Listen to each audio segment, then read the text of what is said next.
নমস্কার। বাংলার রাজনীতিতে কি সত্যিই বড় কিছু ঘটতে চলেছে?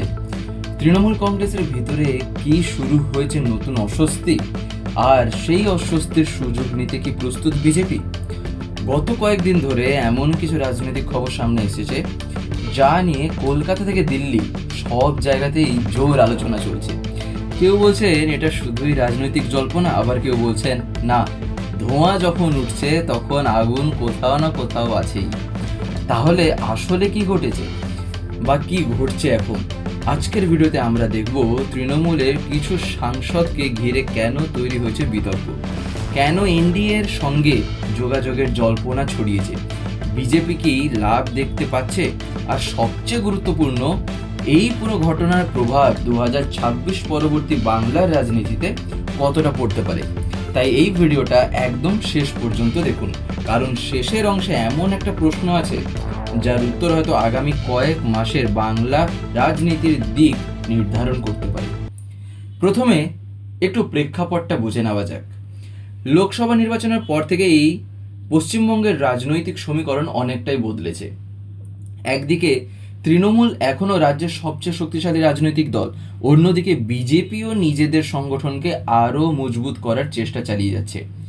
এই অবস্থায় যদি শাসক দলের ভিতরেই অসন্তোষ তৈরি হয়, তাহলে স্বাভাবিকভাবেই বিরোধীরা সেই সুযোগ নিতে চাইবে। আর ঠিক এই কারণেই সাম্প্রতিক কিছু রাজনৈতিক বৈঠক এবং কিছু নেতার অবস্থান নিয়ে আলোচনা শুরু হয়েছে।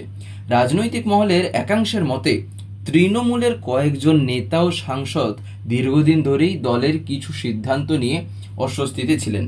যদিও প্রকাশ্যে কেউ বড় ধরনের বিদ্রোহের কথা বলেননি, তবুও নানা রাজনৈতিক মহলে প্রশ্ন উঠছে, দলের ভিতরে কি সব কিছু সত্যিই আগের মতো আছে, নাকি ভিতরে ভিতরে তৈরি হচ্ছে নতুন সমীকরণ?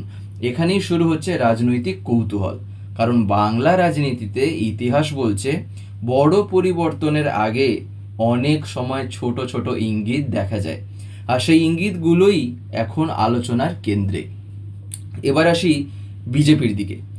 বিজেপি দীর্ঘদিন ধরেই বাংলায় নিজেদের প্রভাব আরও বাড়ানোর চেষ্টা করছে। তাদের লক্ষ্য শুধু বিরোধী দল হিসেবে থাকা নয়, বরং ভবিষ্যতে ক্ষমতার লড়াইকে আরও শক্তিশালী করা। তাই যদি শাসক দলের মধ্যে কোনো অসন্তোষ তৈরি হয়, তাহলে বিজেপি সেটাকে রাজনৈতিক সুযোগ হিসেবে দেখাতেই পারে, কিংবা সেটাকে দেখতে নিজেরাও হয়তো পারে।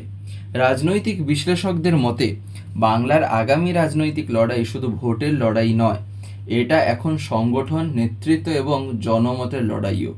আর এই কারণেই প্রতিটি ছোট ঘটনা এখন বড় রাজনৈতিক বার্তা হিসাবে দেখা হচ্ছে। এদিকে আরেকটি ঘটনাও রাজ্য রাজনীতিকে উত্তপ্ত করে তুলেছে। তা কি না, তা হচ্ছিল তৃণমূলের সঙ্গে যুক্ত এক নেতার গ্রেফতারিকে কেন্দ্র করে নতুন করে শুরু হয়েছে রাজনৈতিক তরজা। বিজেপি এই ঘটনাকে সামনে এনে প্রশ্ন তুলছে আইন শৃঙ্খলা এবং দুর্নীতির ইস্যুতে। অন্যদিকে তৃণমূলের বক্তব্য, আইন তার নিজের পথে চলবে, কোনো ব্যক্তির বিরুদ্ধে অভিযোগ থাকলে তদন্ত হবে, কিন্তু তার জন্য পুরো দলকে কাঠগড়ায় দাঁড় করানো যায় না।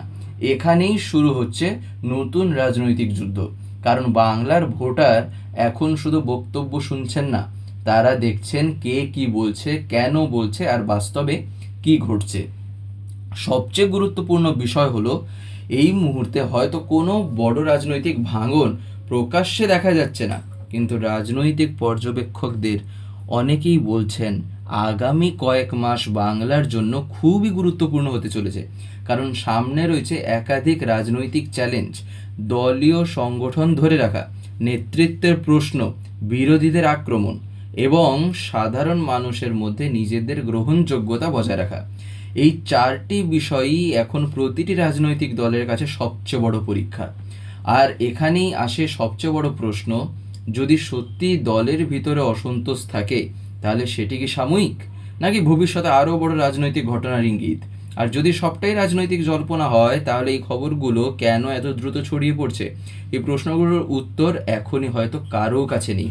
কিন্তু একটা বিষয় নিশ্চিত, বাংলার রাজনীতি আবারও এমন এক মোড়ে দাঁড়িয়ে আছে যেখানে প্রতিটি পদক্ষেপ অত্যন্ত গুরুত্বপূর্ণ। আজকের ছোট ঘটনা আগামী দিনের বড় রাজনৈতিক সমীকরণ তৈরি করতে পারে। তাই আগামী দিনে কি হয়, কোন নেতা কি অবস্থান নেন, কোন দল কি কৌশল নেয়, সেদিকে নজর থাকবে গোটা বাংলার।